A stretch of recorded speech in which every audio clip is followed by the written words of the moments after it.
ಸಿಂಧನೂರು ನಗರದ ಗಾಂಧಿ ವೃತ್ತದಲ್ಲಿ ದ್ವಿಚಕ್ರ ವಾಹನ ಸವಾರ ಬಸ್ ನಿರ್ವಾಹಕನ ಮೇಲೆ ಹಲ್ಲೆ ಮಾಡಿರುವ ಘಟನೆ ಜರುಗಿದೆ. ಇನ್ನು ಗಂಗಾವತಿಯಿಂದ ಲಿಂಗಸುಗೂರು ಕಡೆ ಹೊರಟಿದ್ದ ಲಿಂಗಸುಗೂರು ವಿಭಾಗದ ಬಸ್ ಗಾಂಧಿ ವೃತ್ತದಲ್ಲಿ ನಿಲ್ಲಿಸಿದ್ದ ದ್ವಿಚಕ್ರ ವಾಹನಕ್ಕೆ ತಾಕಿದೆ. ಇದನ್ನೇ ಮುಂದಿಟ್ಟುಕೊಂಡು ದ್ವಿಚಕ್ರ ವಾಹನ ಸವಾರ ನಿರ್ವಾಹಕನ ಮೇಲೆ ಹಲ್ಲೆ ಮಾಡಿದ್ದಾನೆ.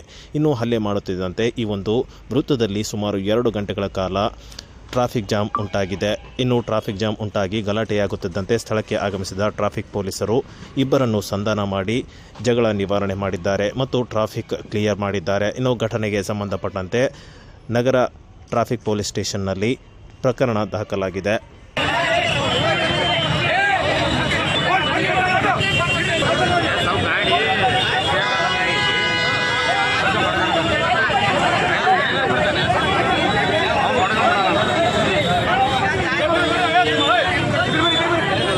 ಕೆಲಸ ಮಾಡ್ತಾರೆ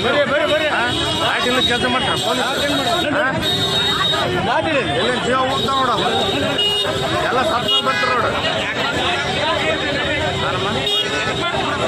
ಡ್ಯೂಟಿ ಐತವ